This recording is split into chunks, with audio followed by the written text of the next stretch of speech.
Hey, it's Biddy Penny. Welcome back to my channel. Is it December 2nd? Oh my gosh, I can't believe it. But yes, it is, which means it's SheetLoad of Cards Day. And I had so much fun with this sketch this month. So what I want to cover with y'all today was my approach. So it's not necessarily my cards, although I'm definitely going to share with you 6 cards, but it was my approach to the SheetLoad this month. What I did is I printed up my recipe, right? My SheetLoad of Cards sketch, and I kept it at my desk all month long. And by doing that, when I would have scraps or different things, I would go ahead and make a card inspired by the sketch. So I've never done that before. All the cards are very different, but it was so fun. It was a great way to use up some scraps right away. And it was just, each one is so very different. So this is the sketch this month, and it's beautiful and it's wonderful. And, you know, I didn't leave it up on my channel, but I did a live, and I think I'm going to do another one this month, and this time I'll leave it up. But earlier this month, I did another sit down with this SheetLoad of cards, and I made them live on my channel, and I had so much fun. I just followed the sketch, I followed all the cutting instructions, and the cards came out super cute. So I'm going to do that again this month. Keep a watch out because I don't have it scheduled yet, but if you subscribe to my channel and you hit the bell notification, then you'll know when I do this SheetLoad live, and I'm going to follow the cutting instructions and make these cards as well. So this one yields 9 cards if you follow these.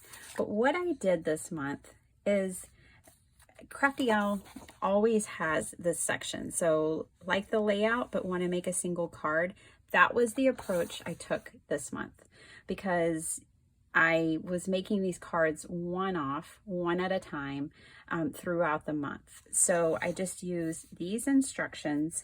And if you want these, I did have someone ask me on the last video, how to get the instructions.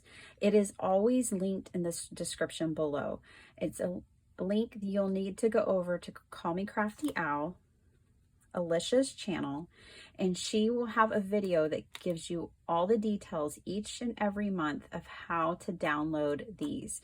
These are her proprietary baby, and so you need to go to her. She is the source for the instructions.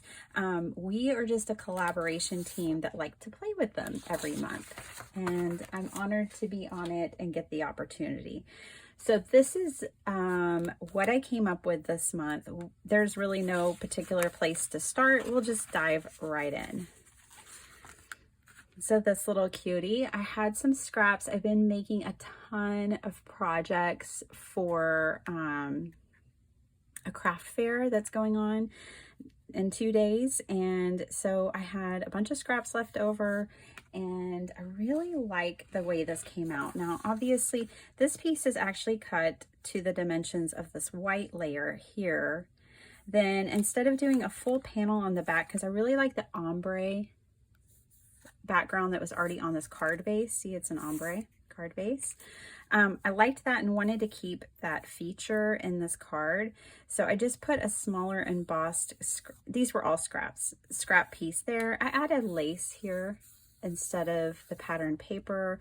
Then I decided to tie a twine bow and add this, and this is how this card turned out. I did really simple insides. Some of them have sentiment, some of them don't. I love having blank cards like this in my stash. I can use it for anything: birthday, miss you, thank you, whatever. So that was one. Here's another one. This one has such an elegant, it's an elegant thank you card. Maybe someone, has done something very special for you, or, with holidays around the corner, maybe a special gift that they had given you. This would be a great card. Again, just a really simple inside. Using up my scraps, I had this embossed strip, a little bit of this paper left, and just playing around. I really like it though. This is even like really old paper. I'm so excited, you guys. This month I have used 5 full pads of 12 by 12 paper crafting, and that feels like a total win to me. This is fun. This was a blast, actually. One of my sweet friends here on YouTube sent me a whole big box of things, and one of the things in that box was a bunch of like stickers and ephemera. So I pulled that out. This was in the box, and this, and the Santa, and then I had these circles. So sometimes when I have scraps, I do a couple of things. I keep my scraps, larger scraps, with the paper pads if I still have paper in them. But when I'm busting these paper pads and all I have left are scraps, then those go in a bin. And when the bin gets full, I pull it out and I start doing what I call processing the bin. And for the larger pieces, I make junk journals out of it. Sometimes what I'll do is I'll take punches out and I'll start punching the scraps and just do different shapes and sizes, and then I'll put all those in a bag like I've done here, and I'll label it, and I kind of make my own ephemera sometimes with my scraps. So that's actually where these 2 circles came from. And I just love this card. This might be my favorite one I made all month long.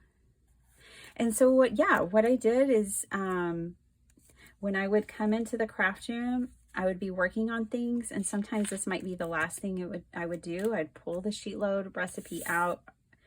This thing, if it could tell stories, I'm sure it has had a it's been terrified in my craft room this month. But yeah, it's got stories to tell about being on my desk. But I would just pull this out, find a way to use my scraps. So this is very mixed media, and it's still very much inspired by the sketch. So I used a background paper pad. I did layering, not exactly the way it's done here, but I added this embossed layer, which is like a splatter. And then I had this mixed media, just little pieces left over. So I turned and got my 2 sides. I made it a happy birthday. This has a very masculine feel to it. I even put staples in it. I'll never forget, one of my friends saw one of my cards with staples in it one time, and she's like, "Did you run out of glue?" It's like, no, that's for design. And on the inside, I just used the very last piece of that one, and then I put the stamp, "Be Adventurous." So I think this is a good masculine card that came out of the mix. This one's super fun, very different. I can't even say that these colors really go together, but they sure do stand out. Maybe because they don't go together. But I love the way it came out. So another thing that I do is I keep a box of card fronts. Sometimes I'll make card fronts that I'm not crazy about, or again, when I have my scraps, if their pieces are big enough, I'll go ahead and cut them to 4 by 5 1/4 or whatever. And so I have these always in a bin at my desk. And so that's actually where this one came from. So, and then I was making paper ruffles again for projects that I was working for on the craft fair. I had an extra one. I decided to throw a paper ruffle on there. Then I stamped this image with one of my favorite rubber stamps. I don't have many left over. I gave all of mine to Lily to get her started in her card making journey, but I kept this one because I just have always loved this one. Jar of Flowers by Stampabilities from 2015. Yeah, it's not new. But I love it. So I just stamped that on a scrap piece of paper, watercolored it really quick, and came up with this. This is what the inside looks like. Again, no sentiment. It could be used for anything. Okay, I saved the wildest one for last. And this one really is quite wild, but I love it. So with this one, I used the idea first to grab scrap paper. I actually used my stamp for this section. And then with this section, I flipped it over here. So I reversed them. I did a mirror layout. And then I popped this one up and used some scraps. I mean, there's just scraps all over this thing. And then actually I pulled the stamp back out and kind of added some texture around on the scrap paper. And I mean, this card is really different, but I think this one sums up my experience using this strategy this month, where I was almost playing in a very artistic way, if you will, of like a sketchbook approach.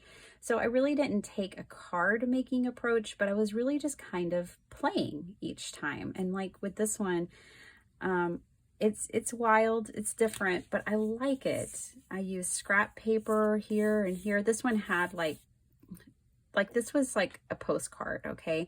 And so it had something up here that I didn't really want on the card, so I just covered it with scrap paper, and then I added a piece down here, and I have it actually on a scrap piece of cardstock as my base, and I really, really like it. It kind of reminds me of like a craft roulette card where you get parameters and the card would have never been made if you hadn't been working within those parameters. That kind of reminds me of how this card came together. Again, just using scraps, a simple inside. This is a birthday card. So guys, that's what I came up with this month. I'm going to use this approach again. I encourage you, maybe this month, or not, but some month you can take this approach with the SheetLoad of cards, because I found it to be lots of fun. Look at all this variety I got from one sketch. I used up my scraps as I went, and I just think it was so much fun. I can't wait to see what the rest of the collaboration team has come up with this month. I know it'll be awesome. So make sure you hop around. All right, see you next time. Bye.